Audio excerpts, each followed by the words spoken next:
Today I have a brief video for you on lineation, which is just a fancy way of saying line breaks. So in the Joya essay, which is actually an excerpt from a longer essay, he talks about line breaks and what they do for poetry. And his main point throughout the entire essay is that line breaks, lineation, and other parts of poetry, other things that you do when writing a poem, have the opportunity to add meaning to the poem, and if they don't, you're probably wasting those things. So every word that you add, every piece of punctuation, everywhere you break a line can add meaning for your readers. And if they don't add meaning, you are leaving something on the table, something that you could add to your piece of work. Let's take a look at a few examples of how line breaks add meaning to poems that you've seen.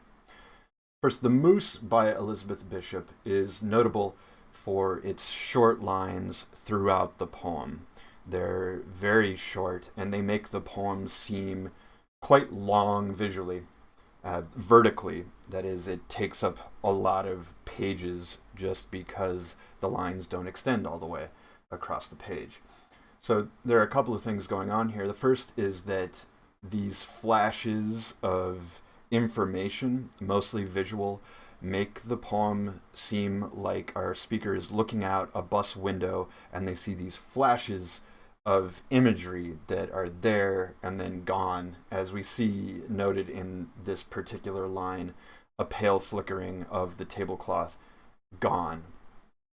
Also, the fact that it is a very long vertical poem mimics the way that that bus ride must have seemed very long to the speaker. The moose gets multiple stanzas at the end of the poem because the bus is actually stopped and our speaker has a chance to look at the moose and examine it for a while. And, because that's the title of the poem and we are supposed to focus on it for a while. And what that moose does for our speaker, I know last week I told you that I was going to reveal the mystery of the moose this week.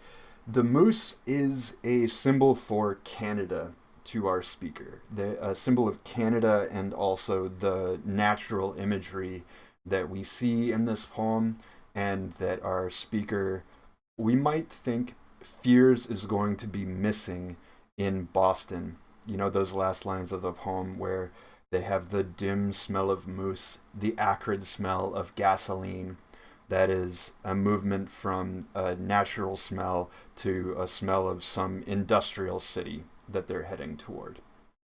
So there we have the meaning of the moose. So this is one way that one can use line breaks.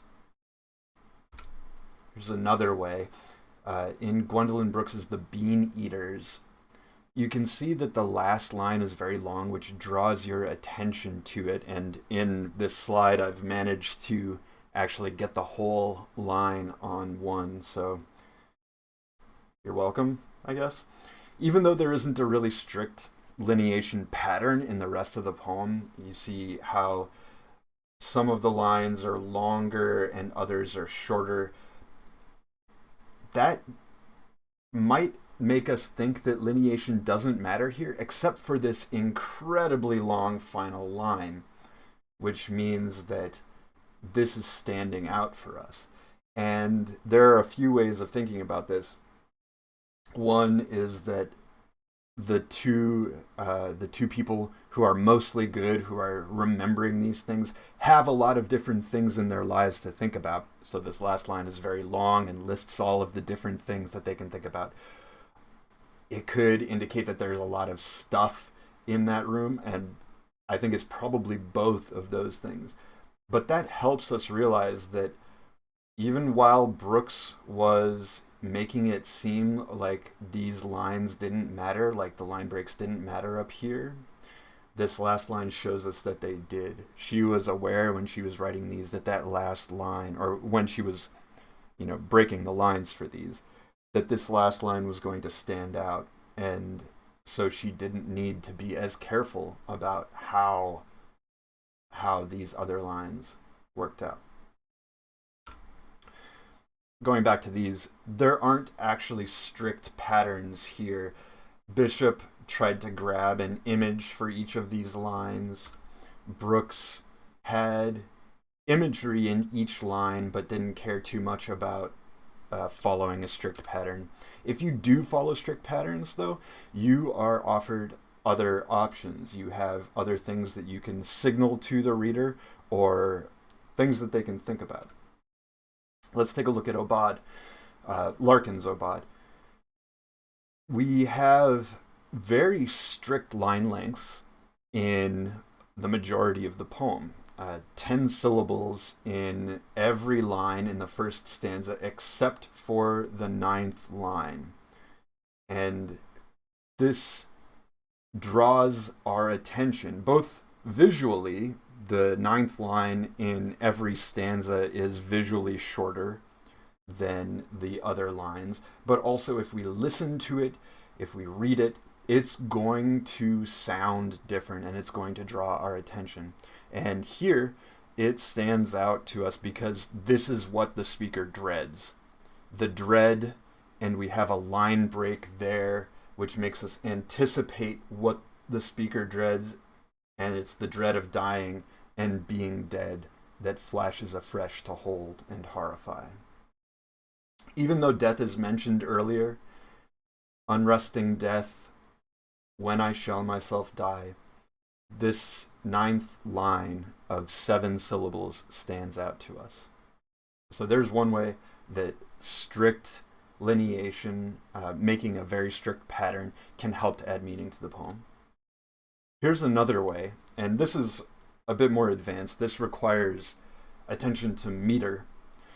Our first line in Why Brownlee Left by Paul Muldoon, which was assigned for this week, is up in the Readings tab.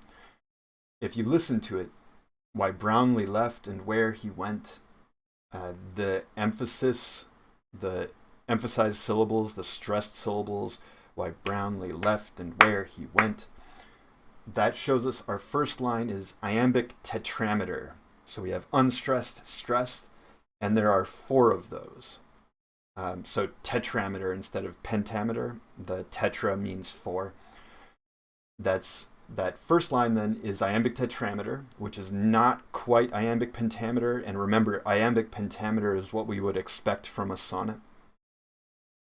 And the second and third lines have a fairly regular rhythm that go along with that first line. So if we listen to it all, why Brownlee left and where he went is a mystery even now.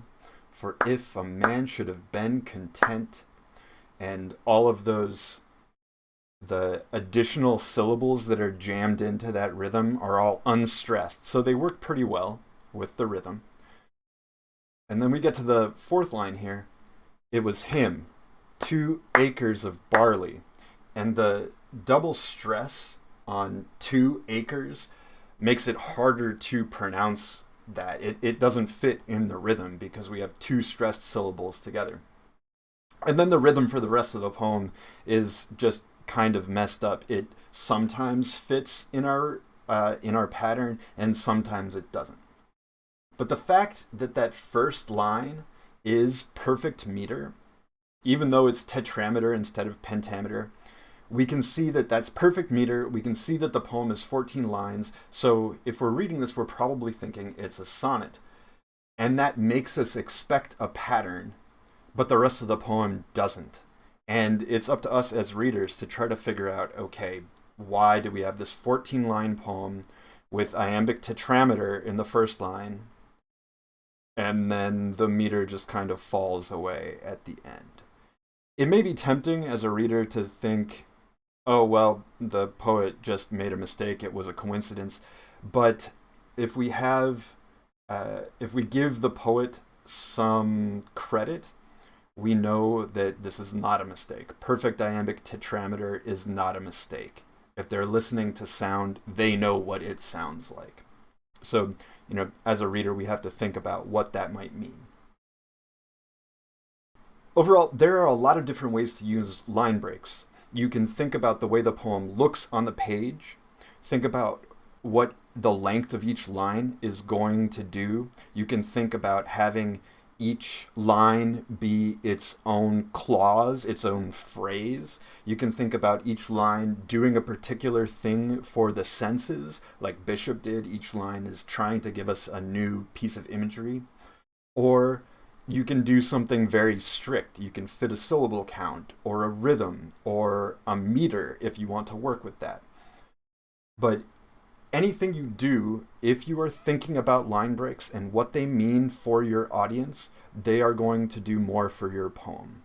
And if you don't think about what they do for your audience, then they are just going to feel random, and you are leaving meaning, potential meaning, on the table.